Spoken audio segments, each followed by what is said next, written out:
Cleaning daily routine का एक हिस्सा होता है। हमारे घर में हम अपना डेली रूटीन फिक्स करते हैं कि हमें किस दिन कौन सा चीज़ साफ़ करना है। फ्लोर क्लीनिंग और डस्टिंग क्लीनिंग तो डेली होता ही होता है।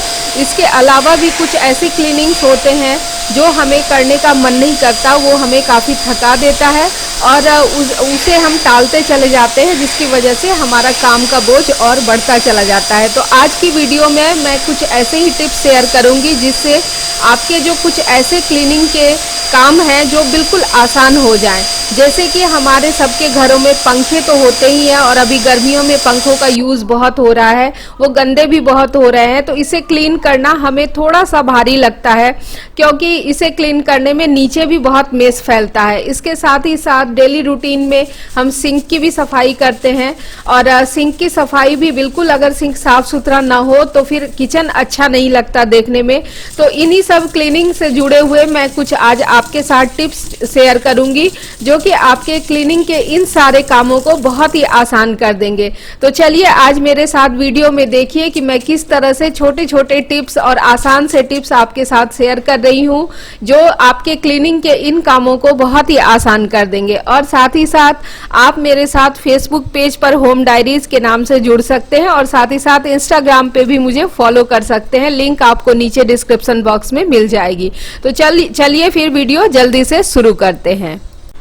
हम सब के घरों में इस तरह के ऑयल बॉटल्स होते हैं या फिर पानी के बोतल या दूध की बोतल या कोई भी सामान जो आप घर में रखते हो जिसका कि मुंह बहुत ज़्यादा सकरा होता है और जिसमें हम हाथ अंदर डाल करके अच्छे से सफाई नहीं कर पाते हैं और ब्रश से भी ये अच्छे से क्लीन नहीं होता है। तो इसके लिए आप यहाँ पे देख सकते हैं बॉटल में मैंने थोड़े से चावल के दाने लिए हैं, बिल्कुल थोड़े से, आप यहाँ पे बॉटल में अंदर देख सकते हैं। और फिर मैंने इसमें डाल दिया है पानी और उसके बाद आप जो भी बर्तन धोने के लिए लिक्विड यूज करते हैं आप वो इसमें डाल सकते हैं, 1 या 2 ड्रॉप। जैसे ये ऑयल की बोतल है तो मैं इसमें 2 ड्रॉप डाल दे रही हूँ विम लिक्विड का।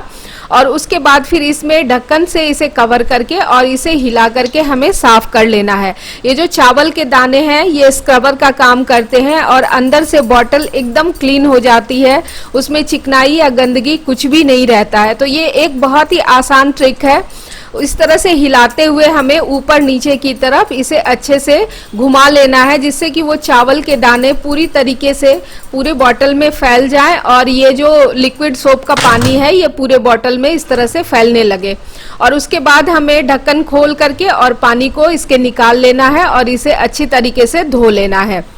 यहाँ पे आप देख सकते हैं कि जैसे जैसे मैं पानी डालूंगी आप देख रहे होंगे कि बॉटल बिल्कुल क्लीन होती जा रही है, उसमें चिकनाई बिल्कुल भी नहीं है। तो इसी तरीके से आप पानी की बॉटल को भी क्लीन कर सकते हैं। साथ ही साथ और भी कोई भी जो जिसका मुंह बहुत कम चौड़ा हो, जिसमें आप अंदर हाथ डाल के सफाई नहीं कर सकते हैं, ऐसे किसी भी डब्बे किसी भी बॉटल को आप चावल के दाने डाल करके आसानी से क्लीन कर सकते हैं।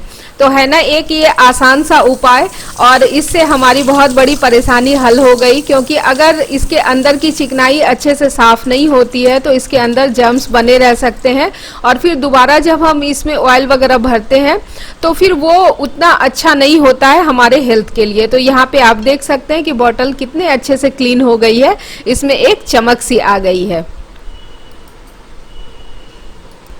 अब इस तरह के जैम, सॉस, चटनी वगैरह के जो खाली बॉटल होते हैं हम लोग अपने घर में यूज़ करते हैं, लेकिन इसे कितना भी साफ कर लीजिए इसके अंदर से स्मेल नहीं जाती है और हल्की हल्की स्मेल आती रहती है। कोई भी दूसरी चीज़ आप रखेंगे तो इनकी स्मेल इतनी स्ट्रांग होती है कि वो उस चीज़ में भी स्मेल आ जाती है। तो इसे क्लीन करने का एक बहुत ही आसान तरीका है। हमें लेना है 1/2 कप के आसपास विनेगर, जो सिंपल वाइट विनेगर होता है वो विनेगर हमें लेना है और इसमें डाल करके हमें इसका ढक्कन लगा करके इसे 3 से 4 घंटे के लिए साइड में रख देना है। इसे हिला देंगे और उसके बाद इसे हम साइड में रख देंगे। 3 से 4 घंटे के बाद हमें विनेगर को फेंक देना है और फिर इसे नॉर्मल डिश वॉश से हमें क्लीन कर लेना है और ये तैयार है किचन में कुछ भी रखने के लिए। सेम इसी प्रोसेस से आप मसालों के डब्बे वगैरह भी जिनमें की स्मेल आ जाती है या कोई भी डब्बा हो जिसमें स्मेल आ गया हो उसे इस तरह से उसका स्मेल हटा सकते हैं और उसे फिर से यूज़ कर सकते हैं। फैन क्लीन करना भी हमें बहुत ज़्यादा भार लगता है, क्योंकि इसे क्लीन करने के बाद बहुत सारा मेस नीचे फैलता है और उसे भी क्लीन करना पड़ता है। तो आज बस इसके लिए चुटकियों में हम एक उपाय करते हैं। एक पुराना सा पिलो कवर लेना है हमें, और इस पिलो कवर को हमें अच्छे से इस पंखे की जो पत्ती है उसके अंदर, जिस तरह से आप पिलो में लगाते हैं पिलो को कवर को, उसी तरह से हमें इसे लगाते हुए ऊपर से नीचे की तरफ खींचना है, जैसा कि आप वीडियो में देख रहे हैं। इससे क्या होता है कि जो भी गंदगी होती है पंखे की पत्ती पे लगी हुई ऊपर या नीचे, वो पिलो केस में आ जाती है और नीचे जरा भी मेस नहीं फैलता है। तो इस तरीके से बिल्कुल ऐसे पहना करके ऊपर से नीचे की तरफ हमें खींचना है। इस ट्रिक से एक काम और आसान हो जाता है, जो पंखे के पत्तियों के ऊपर जो गंदगी जमा होती है ना, वो भी आसानी से क्लीन हो जाती है। तो इस तरह से पहले हमें इसे इस पिलो कवर की सहायता से अपनी पत्तियों को इस तरह से पोंछ लेना है। और उसके बाद कॉलीन और एक साफ कपड़ा लेकर के थोड़ा सा कॉलीन पहले स्प्रे कर देंगे और उसके बाद साफ कपड़े की सहायता से इसे पोंछ देंगे और ये बिल्कुल क्लीन हो जाएगा। ऊपर और नीचे दोनों हमें अच्छे से साफ करना है, नहीं तो ऊपर डस्ट जमा होने के बाद अगर हम फैन चलाएंगे तो ऊपर की डस्ट फिर से नीचे आ जाती है। तो इस तरह से बिना मेस फैलाए आप अपने पंखे को भी आसानी से क्लीन कर सकते हैं मिनटों में। तो यहाँ पे आप देख सकते हैं कि फैन बिल्कुल क्लीन हो गया है और मैं आपको नीचे दिखाती हूँ कि बिल्कुल भी मेस नहीं फैला है, एक जरा गंदगी नीचे नहीं आई है। घर में झाड़ू पोछा लगने के बाद भी जब भी आपको टाइम मिले आप आसानी से मिनटों में फैन क्लीन कर सकते हैं। सिंक हमें डेली किचन में क्लीन करना पड़ता है, इसके कॉर्नर्स वगैरह में बहुत सारी गंदगी जमा हो जाती है। तो इसके लिए आज मैं आपके लिए बिल्कुल अलग ही टिप लेकर के आई हूँ, ये कोलगेट पाउडर, हाँ, जिससे आप अपने टीथ को क्लीन करते हैं, उसी से आज मैं ये सिंक क्लीन करूंगी। आपके लिए ये थोड़ा सा अलग सा अनुभव रहेगा, लेकिन हाँ, जब आप इसके रिजल्ट देखेंगे तो आप भी बार बार इसी से अपने सिंक को और नल टैप्स वगैरह को क्लीन करेंगे। तो इसे मैंने अच्छे से स्प्रिंकल कर दिया है और इस तरह से सिंक क्लीन करने वाला ब्रश मैंने यहाँ पे लिया है। चूंकि इसमें कॉर्नर्स हैं तो इससे कॉर्नर्स को क्लीन करना थोड़ा सा आसान हो जाता है, और इसमें जो कॉर्नर्स हैं उसमें गंदगी जमा हो जाती है बहुत जल्दी ही, और उसे क्लीन करना बहुत जरूरी होता है, नहीं तो इसमें एक गंदी सी स्मेल आने लगती है सिंक से। तो पाउडर को स्प्रिंकल करके हमें और बस तुरंत ही इसे हमें इस तरह से ब्रश से रगड़ देना है और रगड़ करके साफ कर देना है।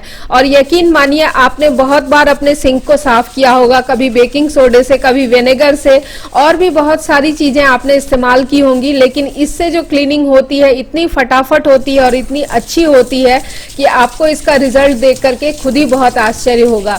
और आप यहाँ पे देख सकते हैं मैं पानी डालते जा रही हूँ और कितने फटाफट से ये सिंक में जो भी गंदगी जमा थी वो सब निकल गई है। और सिंक आप देख रहे हैं, मैं पानी डालूंगी और सिंक की सफाई आपको दिखेगी।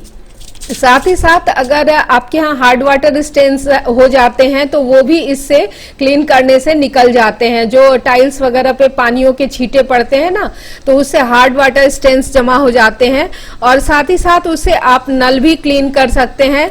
तो यहाँ पे मैंने ये प्लास्टिक की इस तरह से लगा के रखी है, क्योंकि सिंक छोटा है और पानी काफी फोर्स से आता है, तो इधर उधर पानी न फैले, इसलिए मैंने सस्ता सुंदर टिकाऊ जुगाड़ किया है। तो यहाँ पे मैंने एक स्क्रबर पे ले लिया है यही कोलगेट पाउडर, और इसे मैं रब कर दूंगी अपने टैप के ऊपर, और बस ज्यादा नहीं, हमें थोड़ा सा इसे रगड़ना है और रगड़ करके हमें इसे साफ कर लेना है।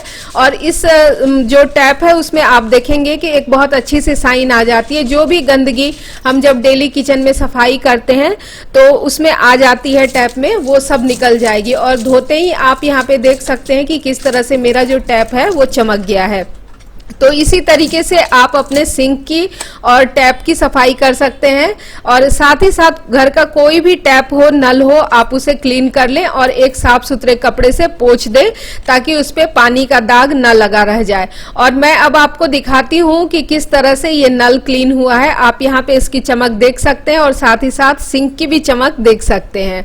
तो इस तरह से कोलगेट पाउडर बहुत ही कमाल की अब यहाँ पे आप देख सकते हैं जो वॉश बेसिन का नल है उसके ऊपर भी, चूंकि पानी हमेशा हम पानी के हाथ से नल के इसको छूते हैं तो वो दाग सा बन जाता है, पानी बार बार पोंछना पॉसिबल नहीं हो पाता है तो वो दाग से बन जाते हैं। तो उस पे भी मैं ये कोलगेट पाउडर डाल दे रही हूँ।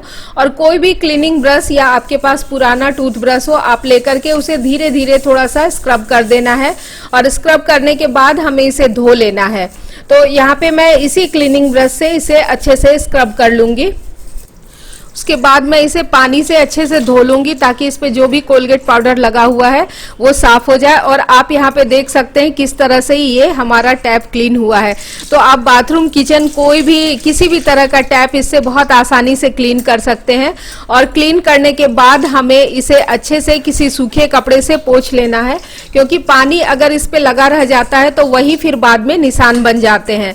तो इसलिए मैं इसे एक सूखे कपड़े से पोंछ दूंगी बाद में और ये बिल्कुल साफ हो जाएगा। तो आप भी इस तरह से अपने घर में अपने टैप्स और नल वगैरह को क्लीन कर सकते हैं। तो फ्रेंड्स, ये थी आज की मेरी कुछ आसान सी क्लीनिंग की टिप्स। उम्मीद करती हूँ कि वीडियो आपके लिए उपयोगी साबित होगी। वीडियो अगर जरा भी पसंद आए तो इसे लाइक कीजिएगा और अपने फैमिली फ्रेंड्स के साथ शेयर जरूर कीजिएगा। और अगर मेरे चैनल पे नए आए हैं तो इसे सब्सक्राइब भी जरूर कीजिएगा। मिलती हूँ कुछ और ऐसे ही उपयोगी वीडियो के साथ। तब तक के लिए take care and bye bye. अपना बहुत ख्याल रखें और खुश रहें।